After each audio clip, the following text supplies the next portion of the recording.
aí, pessoal, sejam bem-vindos a mais um vídeo aqui da nossa série. E hoje a gente vai falar sobre decisões, né? Nossa vida, a gente o tempo todo está tomando decisões. Se vai ou se fica, se compra ou se não compra.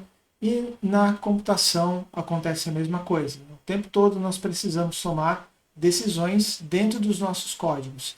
Para isso a gente vai falar hoje sobre um comando novo chamado ou conhecido como desvio condicional. Então temos que entender essas duas palavras aí, tá bem? Primeira palavra é desvio. O que significa isso? Significa que, diferente do que acontecia até agora no nosso código, onde todas as instruções elas eram executadas uma depois da outra em sequência, agora determinada parte do código pode ser executada ou não. E aí a gente diz que, nesse caso, a gente está fazendo um desvio. A gente estava seguindo uma série de passos e, de repente, por algum motivo, a gente vai caminhar para um lado diferente. E a segunda palavrinha aí, condicional, significa que existe alguma coisa que vai levar a essa mudança no percurso, vai levar a uma mudança na trajetória. Isso a gente vai chamar de uma condição. Já vou explicar para vocês usando um exemplo onde nós podemos ilustrar o conceito. Tá? Então, o conceito é o seguinte. Imagina que você queira colocar uma mensagem como resultado de um processamento que você fez, informando se um aluno foi aprovado ou não foi aprovado.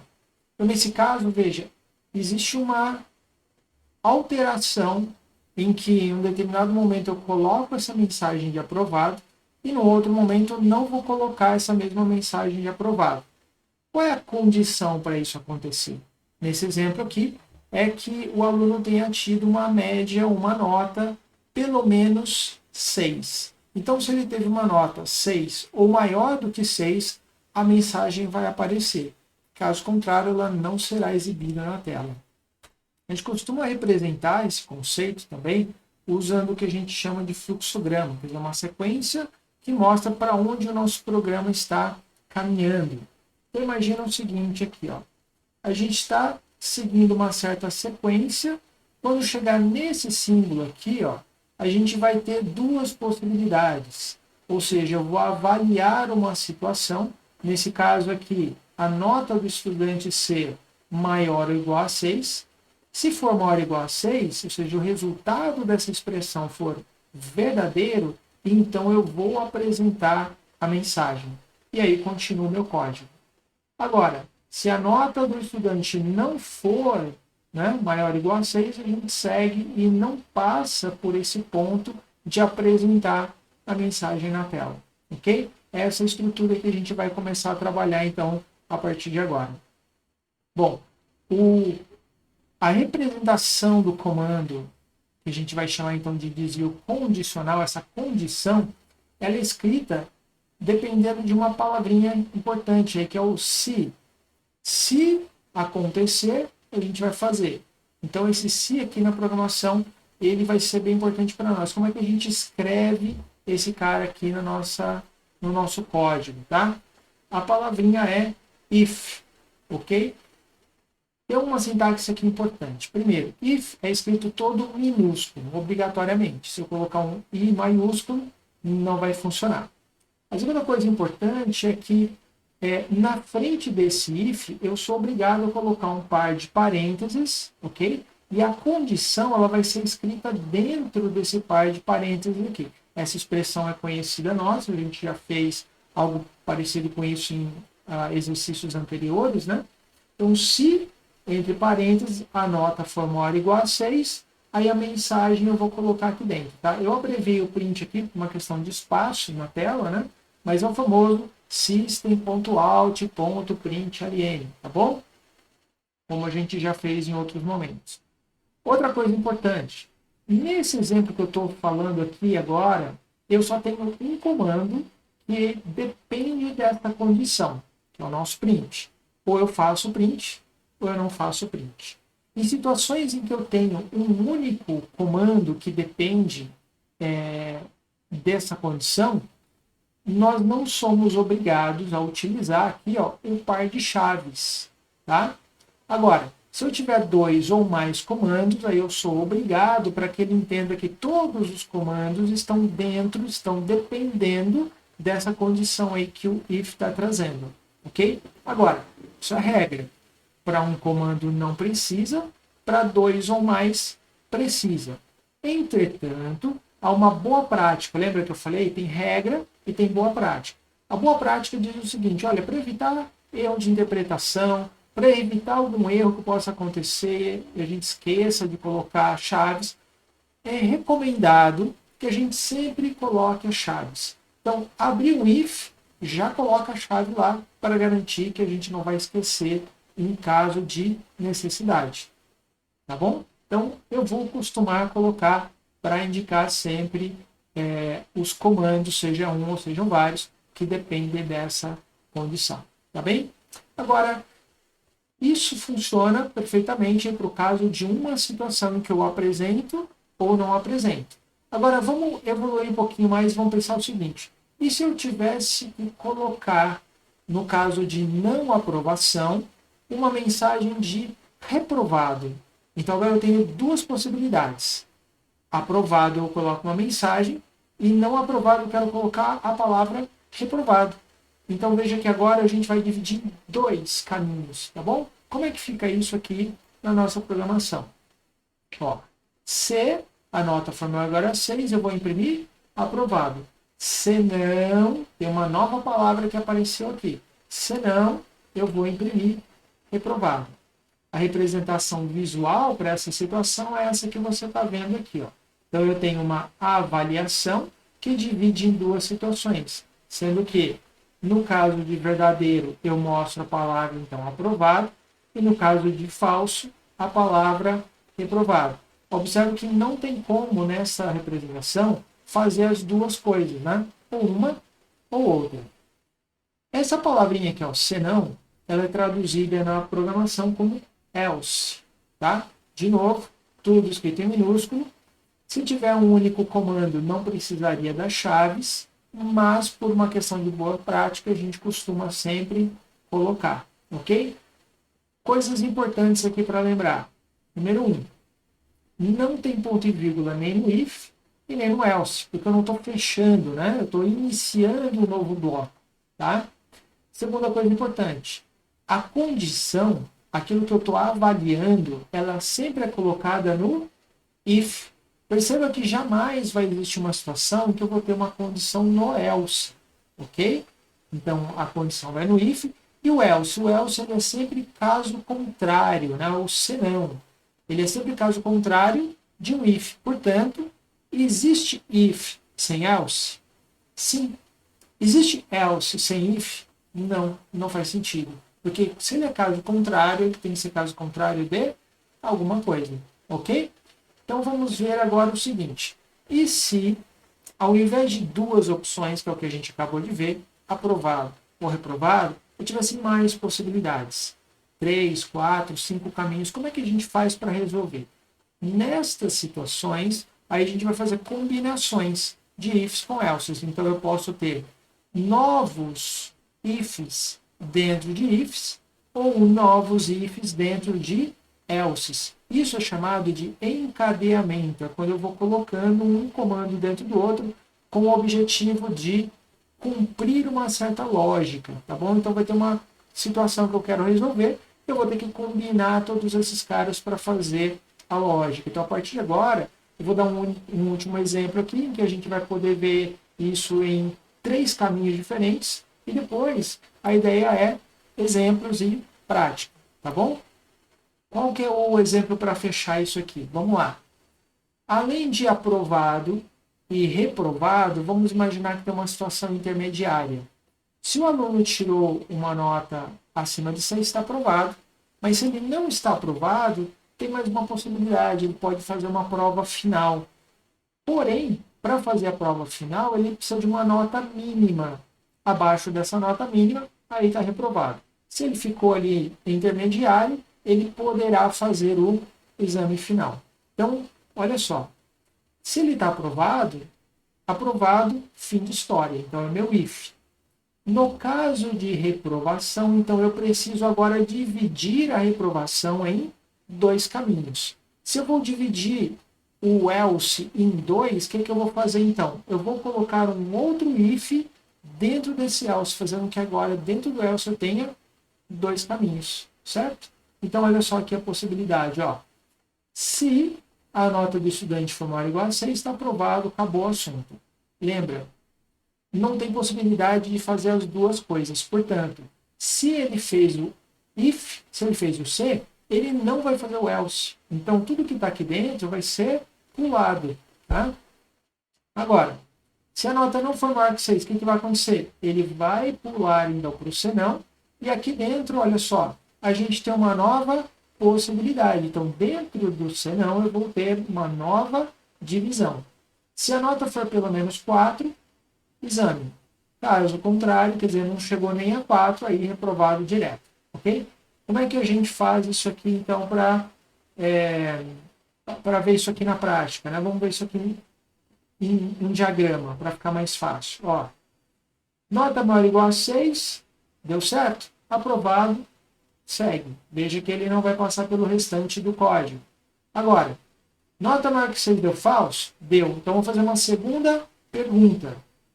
Ela é pelo menos 4? Se for maior ou igual a 4, aí está de exame e segue o fluxo do código. Agora, deu falso aqui também, aí é reprovado e seguindo o restante do código. Ok? Traduzindo então, pessoal, isso aqui para Java, como é que fica? Vamos lá. Se nota maior ou igual a 6, aprovado. Tem o bloquinho do if, é importante lembrar, né? A gente abre e fecha o if, aí começa um segundo bloco, que é o bloco do else. Agora, olha só.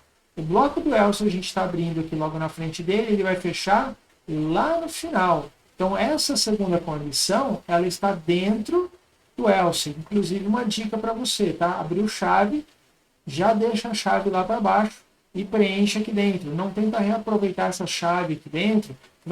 Vão ter situações que você pode ter vários ifs e else e é fácil a gente se perder, né? Se confundir ali em várias chaves abertas e fechadas. Então, abre o else, deixa a chave dele lá embaixo, ó, e vai preencher o conteúdo aqui. E aí repete, né, pessoal? Ó, se nota maior ou igual a 4, tem o bloquinho aqui do if, se não, um outro bloquinho aqui do else, cada um com seus comandos aqui dentro, para a gente ver como é que isso claramente está encadeado. Ou seja, além das chaves, outra coisa importante é o espaçamento aqui, ó, a tabulação. O que faz com que visualmente a gente bata o olho e entenda esse encadeamento. Quem é que está dentro de quem? Quem é que está dependendo de quem? Se a gente alinhasse tudo à esquerda, que uma reta ainda iria funcionar, ainda iria funcionar. Se eu bagunçasse a tabulação, colocasse, por exemplo, esse if aqui mais para trás, esse else lá para frente, ainda assim iria funcionar? Sim, ele iria funcionar, se o problema for só a tabulação. Qual é a grande questão? Isso aqui nos atrapalha demais na hora de fazer manutenção do código, na hora de você estudar o código, enfim. Então, sempre procure manter a organização, isso aqui é muito importante. Tá bom, pessoal? Então, esse aqui é o exemplo que a gente precisa fazer agora. A gente precisa ir para o código. Então, vamos pular lá para o VS Code e ver como é que isso aqui fica na prática. Então, vamos lá, pessoal. Vou colocar aqui a classe. Vamos colocar aqui o main. Por uma questão de time, para não ter que ficar digitando aqui, vamos colocar um valor fixo a princípio, sem usar o scanner, tá? Só para a gente poder testar. Vamos colocar aqui uma nota 6.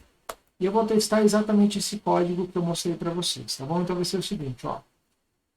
If, percebe que eu usei o autocomplete para ganhar tempo e automaticamente ele fez aquilo que eu disse, né? Eu tenho um par de parênteses na frente do if para colocar a condição. E eu tenho um par de chaves já independente da quantidade de comandos que eu vou ter aqui no if, ok?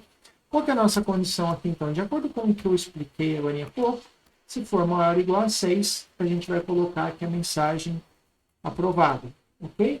E aqui eu vou fazer o seguinte, depois do if, também por uma questão de demonstração, vou colocar aqui ao final do programa. tá? Então, vamos rodar aqui uma primeira vez. E você vai ver aqui a mensagem aprovado e a mensagem final do programa. Por quê? Porque eu tenho uma nota que é maior ou igual a 6. Agora, vamos colocar aqui uma nota menor. Vamos colocar 5 e vamos rodar de novo. Veja que agora a mensagem aprovada ela não apareceu. Ou seja, o conteúdo que estava dentro do if foi pulado. Né? Isso é o tal do desvio que está sendo feito de acordo com uma condição. E aí, no caso, como ele pulou o conteúdo do if, ele continuou o programa daqui para baixo. Ok? Agora, vamos complementar e vamos colocar aquela mensagem segunda aqui, que é a mensagem do reprovado. Ok? Então, agora, vamos executar com a nota 5 primeiro. Apareceu aqui o que? Reprovado. Por quê? A condição avaliada foi falsa, certo? A nota não é, veja que a nota é 5, ela não é maior ou igual a 6, então ele pulou aqui, fez o else e depois final do programa. Então veja que o final do programa, quando está fora da estrutura de decisão, ele sempre será executado. Né? E se eu tiver uma nota maior ou igual a 6 aqui? Nesse caso, ele entra dentro do if, ou seja, a condição é verdadeira, ele faz os comandos do if, e, portanto, quando ele entra no if, ele pula o else, ele não faz o else. Então, a gente vai ver aqui, ó, aprovado e final do programa. Tá bom? E, para finalizar, vamos àquela situação em que agora eu tenho 3 possibilidades. Então, aprovado, está resolvido. Mas, se ele foi reprovado, eu quero ter uma segunda avaliação para ver se ele tem uma nota mínima. Então, dentro do else, a gente vai colocar uma segunda condição, que é, se a nota for pelo menos 4, ok? Eu vou colocar aqui as chaves do if, e aqui dentro a gente vai dizer que ele foi ou está em exame. Esse if ele tem um caso contrário, né? Que é exatamente o reprovado. Então, o reprovado agora só vai acontecer quando a primeira condição for falsa e a segunda condição também for falsa. Então, nesse caso, ele vai chegar aqui no reprovado. Então, vamos testar uma última vez, começando com uma nota de aprovação. Deixa eu limpar o terminal. Então, olha lá. Aprovado, fim do programa. No caso de nota 7. Vamos colocar aqui uma nota 5, que está entre 6 e 4. Nesse caso, ó, exame, né, e fim do programa. E para terminar, vamos colocar aqui uma nota 7. E nesse caso, desculpa, né, nota 3, que é o reprovado, né? Agora sim. Perdão, gente, troquei o lugar errado aqui, né? O valor da nota que é 3. Pronto, nota 3. Agora sim. Lá, reprovado, né? Por quê? Não é maior que 6, ele vem para o else. Dentro do else, ele testa novamente, não é maior que 4. E nesse caso, ele faz o conteúdo aqui do else. Tá bom? Então, a gente tem um primeiro exemplo para entender o funcionamento, tá? E a ideia agora é praticar um pouquinho. Nos próximos vídeos aí eu vou deixar para vocês exercícios extras, código corrigido e vou comentar algumas soluções aí. Isso vai ficar para o próximo, tá bom? Espero que você tenha entendido o mecanismo e a gente se vê no próximo vídeo. E não esqueça sempre de praticar, o que eu sempre digo, se você não pratica, você está indo na academia e só olhando os outros fazerem exercícios. Não esqueça de praticar. Até a próxima.